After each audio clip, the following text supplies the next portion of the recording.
Carnel, may nakalimutan akong bilhin. Ibili mo nga ako ng tuyo at suka. Opo, ma.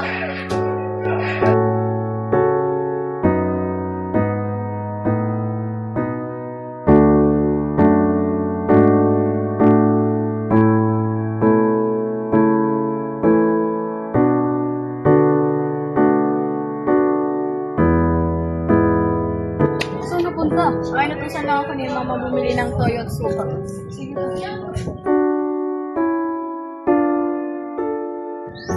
Aling Maria, pabili nga po. Ano iha? Toyo at suka.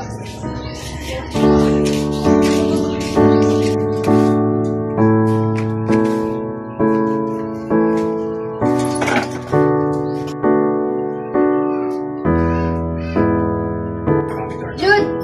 Gising! Nakalimutan akong ipabili sa ate mo. Habulin mo at ibili mo ako ng paminta at asin. Opo, ma.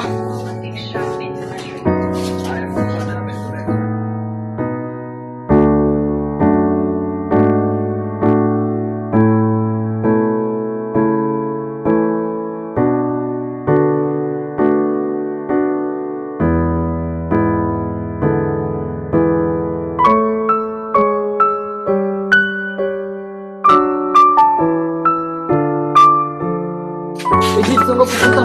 Pupunta lang ako kay ate kasi may nakalimutan ipabili si mama. Kailangan niyang bumili ng paminta kasi. Sige nga ta. Sige, salamat.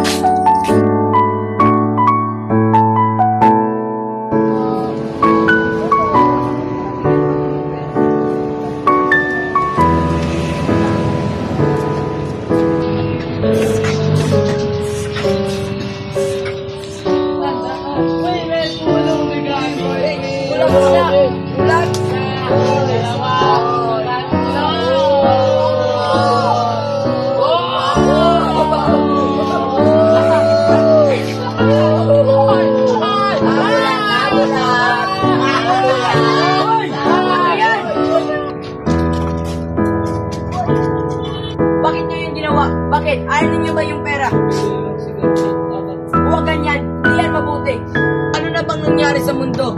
Wala na ba kayong malasakit? Pasensya na po, hindi na po namin ulitin. Akin na yung pera, ibabalik ko sa pera.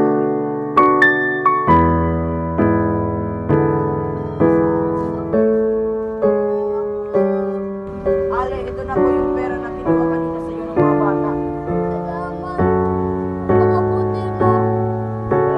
Palahat ka ng Diyos.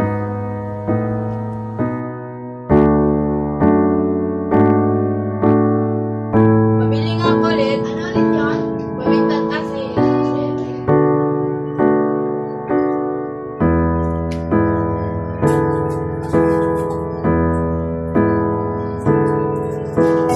Uy, tara na. Sige ate, susunod ako.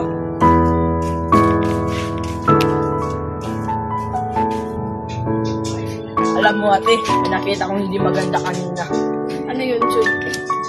May mga batang tinotokso at pilit na inaagaw ang pera sa bulag na pulubi. Nakita ko kaya pinagsabihan ko silang hindi dapat nila ginawa yun. Sana nag-isip muna sila bago nila ginawa yun. Hindi nila alam kung gaano kahirap ang buhay ngayon. Oo nga ate, sana matuto silang maging mabuti at gumawa ng mabuti sa kapwa.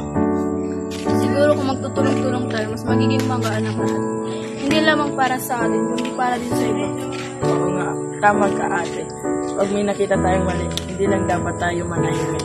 Kailangan din natin magsalita at magtulungan.